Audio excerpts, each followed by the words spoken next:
Alkisah di sebuah desa di daerah Tanah Jawa, hiduplah seorang janda parubaya bernama Mbok Sirini. Karena ia kesepian, ia sangat mengharapkan kehadiran seorang anak. Namun sayangnya harapan itu pupus karena suaminya telah meninggal dunia.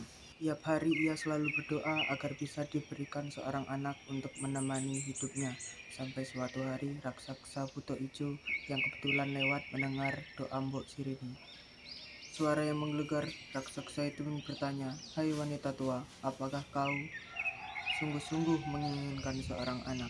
Ucap si raksasa dengan tegas. "Hahaha, aku bisa mengabulkan keinginanmu dengan mudah, tetapi tentu ada syaratnya. Apakah kau bersedia?"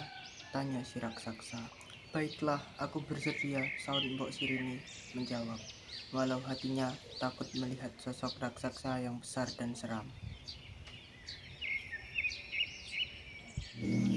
"Peliharalah anak yang kuberikan padamu nanti. Beri ia makan yang banyak supaya gemuk. Aku akan menjemputnya saat ia berusia 6 tahun, ucap si raksasa menggelegar. Mbok Sirini pun mengikuti saran si raksasa untuk menanam biji mentimun yang didapatkannya. Biji itu tumbuh dan berbuah dalam waktu yang singkat.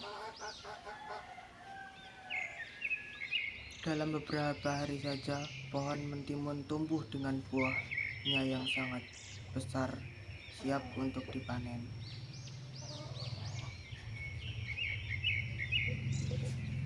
Betapa terkejutnya Mbok Sirini ketika sedang memetik salah satu mentimun.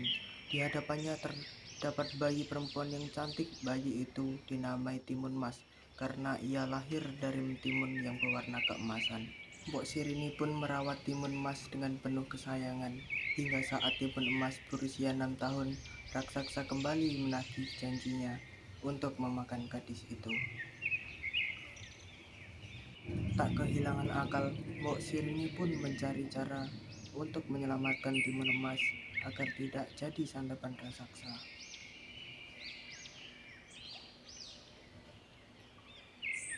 Raksasa itu pun datang setelah 6 tahun lamanya menunggu untuk menagih janjinya kepada Mbok Sirini.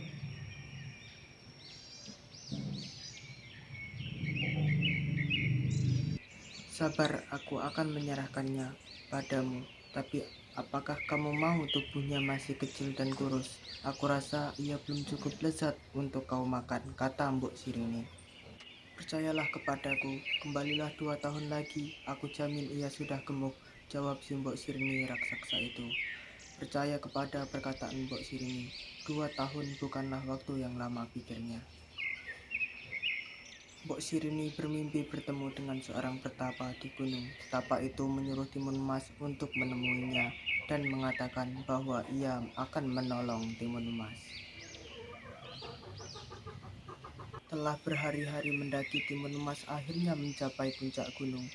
Ia melihat seorang lelaki tua berambut putih dan berjubah putih. "Permisi kek, namaku Timun Emas. Ibuku bilang kakek akan membantuku melawan raksasa jahat.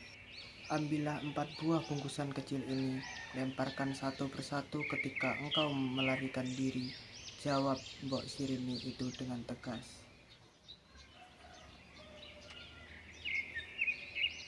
2 tahun berlalu, saatnya raksasa untuk mengambil kembali Timun Emas.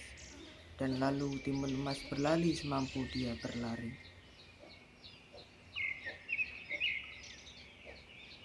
Timun Emas segera membuka bungkusan pemberian kakek petapa itu.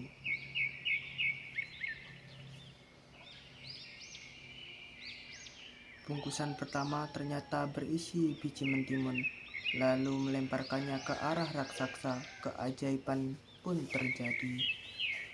Biji mentimun itu berbuah menjadi ladang timun yang berbuah sangat banyak. Langkah raksasa tertahan oleh ladang timun itu. Dengan susah payah ia harus melewati rintangan dan batang-batang pohon yang melilit tubuhnya. Namun ia berhasil meloloskan diri. Ia bertambah marah. Kemudian bungkusan kedua itu berisi jarum. Timun emas melemparkan jarum itu. Jarum-jarum itu berubah menjadi pohon-pohon bambu yang tinggi dan berdaun lebat. Raksasa harus bekerja keras menerobos pohon-pohon bambu itu. Timun emas ketakutan melihat kekuatan raksasa itu. Bungkusan terakhir adalah harapan satu-satunya.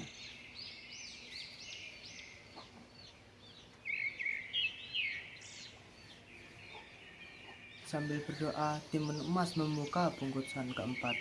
Ternyata isinya terasi. Sekuat tenaga, Timun emas melemparkan terasi itu ke arah raksasa. Apa yang terjadi? Terasi itu berubah menjadi lautan lumpur yang panas mendidih.